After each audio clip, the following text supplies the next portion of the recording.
যে বিজনেসটা করতে গেলে অ্যাটিটিউড লাগে, বিজনেসটা করতে গেলে অ্যাটিটিউড লাগে, বিজনেসটা করতে গেলে অ্যাটিটিউড লাগে। এবার আমাকে দেখতে হবে এই কথাটা কেন বলে যে বিজনেসটা করতে গেলে অ্যাটিটিউড লাগে। কারণ মাথায় রাখবে বিজনেসে অ্যাটিটিউড কোনো সময় অটোমেটিক্যালি ছোটবেলা থেকে ইনভলভ থাকে না মানুষের কাছে। অ্যাটিটিউড ক্রমে ক্রমে যত মানুষ আস্তে আস্তে বড় হয়, যে নিজেকে সময় সময় চেঞ্জ করতে পারে, তাদের জীবনে কিন্তু পজিটিভ অ্যাটিটিউড অ্যাড হতে থাকে। এন্ড অ্যাটিটিউডের সবথেকে বড় যদি কোনো পয়েন্ট থাকে, সবথেকে বেশি বড় যদি কোনো পয়েন্ট থাকে, অ্যাটিটিউড সবথেকে বিগেস্ট যদি কোনো পয়েন্ট থাকে মানুষের, বলে সবথেকে বিগেস্ট পয়েন্টটার নাম হচ্ছে মানুষের চেঞ্জিং অ্যাটিটিউড। কি বললাম? Changing attitude. চেঞ্জ হচ্ছে পৃথিবীতে যত বড় অ্যাটিটিউড আছে, যত বড় সাকসেসফুল মানুষেরা আছে, এই পৃথিবীতে যত বিলিনিয়ার যত লিডাররা আছে, তাদের ভেতর যদি সব থেকে বড় কোনো অ্যাটিটিউড থেকে থাকে, একটাই অ্যাটিটিউড, সেটা হচ্ছে চেঞ্জ অ্যাটিটিউড। কথা বললাম না? বললাম।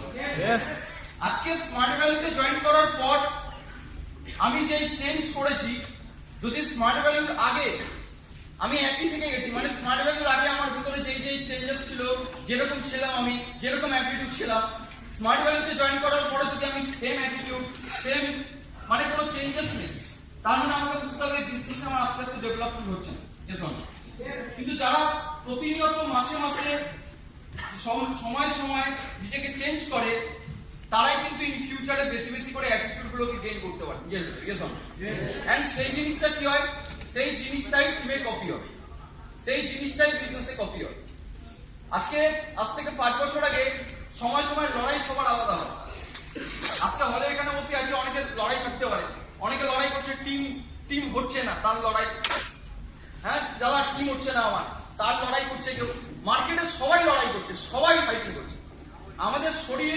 আমাদের শরীরও কন্টিনিউয়াস বেঁচে থাকার জন্য লড়াই করছে মার্কেটে। আমাদের শরীরে প্রত্যেকটা সেল, আমাদের শরীরে প্রত্যেকটা অর্গান, সবাই বেঁচে থাকার জন্য লড়াই করছে। যত জীবজন্তু আছে পৃথিবীতে সবাই লড়াই করছে, সবাই ফাইটিং করছে। এমন কোনো মানুষ নেই, এমন কোনো প্রাণী নেই যেই প্রাণীটা জীবিত আছে এন্ড সে মার্কেটে লড়াই করছে না, এটা হতে পারে। একটা পাখিও লড়াই করে, একটা পোকাও লড়াই করে, একটা পিঁপড়েও লড়াই করে, একটা বাঘও লড়াই করে, একটা গরুও লড়াই করে, একটা কুকুরও ফাইটিং করে।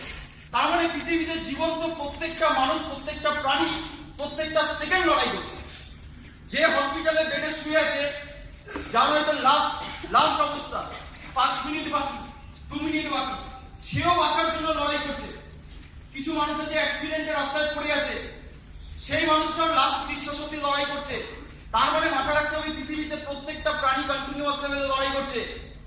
আর এখানে অনেক মানুষ আছে পৃথিবীতে যাদের লড়াইটা আমাদের থেকে অনেক বড়। আমরা এখানে বসে আছি, অনেকে ভাবতে পারছে দাদা আমি না স্ট্রেঞ্জার হচ্ছে না আমার, তার মানে তুমি স্ট্রেঞ্জারে লড়াই করছো। কে বলছে দাদা আমার ইনভাইটিং পাচ্ছি না, তার মানে তুমি ইনভাইটিং এ লড়াই করছো। কে বলছে দাদা আমার কলিং হচ্ছে না, তার মানে তুমি কলিং এ লড়াই করছো। কে বলছে দাদা আমার ফ্যামিলি প্রবলেম, তার মানে তুমি ফ্যামিলির সাথে লড়াই করছো। কে বলছে দাদা আমার পয়সার প্রবলেম, তার মানে তুমি মানিটারি ফাইটিং করছো। কে বলছে দাদা আমার না কথাবার্তা তো ভালো না, আমি না কমিউনিকেশন পারি না, তুমি নিজের সাথে লড়াই করছো। এই পৃথিবীতে যে কজন বসে আছে এখানে সবাই কিছু না কিছুর সাথে লড়াই করছে।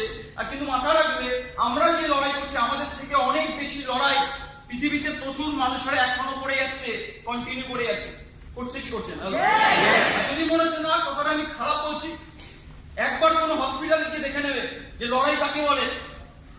একটা পেশেন্টকে বাঁচানোর জন্য ডক্টর লড়াই করছে, একটা পেশেন্ট বেঁচে থাকার জন্য লড়াই করছে। তার মানে আমরা এখানে বসে আছি সবাই, আমরা লড়াই করছি, সাকসেসের লড়াই করছি, জীবনের সাকসেস, জীবনের সফলতা পাওয়ার জন্য লড়াই করছি। তবে এই লড়াইতে তারাই জিতবে যাদের এই লড়াইয়ে, যাদের পারপাস, যাদের এই বিজনেসের উদ্দেশ্য খুব বড়, যারা এই বিজনেসে খুব বড় কিছু করতে যায়, যাদের জীবনের স্বপ্ন আছে, তারাই এই বিজনেসের লড়াইটা কন্টিনিউ জিতবে। কারণ স্মার্ট ভ্যালিতে দুটো ক্যাটাগরি মানুষ থাকে। একটা মানুষকে বলা হয় লোভী, কি বললাম? হ্যালো, লোভী। আরেকটা মানুষকে বলা হয় ড্রিমার। দুটো ক্যাটাগরি মানুষ স্মার্ট ভ্যালিতে জয়েন করে। একটা ক্যাটাগরি তাকে বলা হয় ড্রিমার, আরেকটা ক্যাটাগরি যাকে বলা হয় লোভী, গ্রিড। আমাকে মাথায় রাখতে হবে দাদা আমি তাহলে কোন ক্যাটাগরির মধ্যে পড়ছি? আমি কি লোভীর মধ্যে পড়ছি না আমি ড্রিমারের মধ্যে পড়ছি? কি করে বুঝবো যে কে লোভী আর কে ড্রিমার? যে প্রতিনিয়ত স্মার্ট ভ্যালুতে আমরা জয়েন করেছি, সবার জীবনে কোনো না কোনো কিছু পাওয়ার ইচ্ছা আছে কি? কারোর জীবনে মার্সিডিজ চাই, কারোর জীবনে ডিসি অ্যাভেন্টি চাই, কারোর জীবনে নিজে হয়তো বাড়ি নেই, নিজের বাড়ি চাই, কারোর হয়তো জীবনে বাইক চাই, কারোর হয়তো জীবনে ওয়েলথ চাই, কারোর হয়তো স্টেজটা চাই, কারোর হয়তো ওই আইডেন্টিফিকেশন চাই। তার মানে জীবনে এটা সবাই আমরা চাই। এবার মাথায় রাখতে হবে দাদা, এই জিনিসগুলো কি আমার লোভ নাকি এই জিনিসগুলো আমার স্বপ্ন?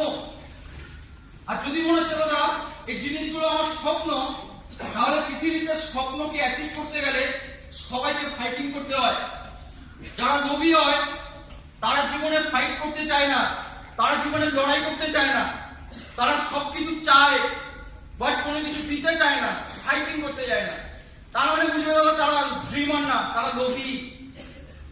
আর স্মার্ট ভ্যালুতে কেন একটা ছেলে 1 মাস 2 মাস 3 মাস 4 মাস 5 মাস যাওয়ার পর স্মার্ট ভ্যালু থেকে কুইট করছে? তার মানে সে স্মার্ট ভ্যালুটা শুরু করেছিল লোভে। ওর স্বপ্ন ছিল না স্মার্ট ভ্যালুতে সাকসেস, ওই লোভী ছিল। তার জন্য কেউ 1 মাস দিয়েছে, 2 মাস দিয়েছে, দাদা হয়নি, ছেড়ে চলে গেছে। তার মানে আমাকে দেখতে হবে এই জিন্দেগিতে ড্রিমার না, এরা লোভী ছিল, জিন্দেগিতে ড্রিমার না। আর যারা ড্রিমার তারা কোনোদিন উইদাউট কোনো কাজের এগেনস্টে কিছু চায় না, তারা প্রত্যেকটা জিনিস চায় আর ওই জিনিসটা কষ্ট করে হাসিল করে। বুঝতে পারছি না?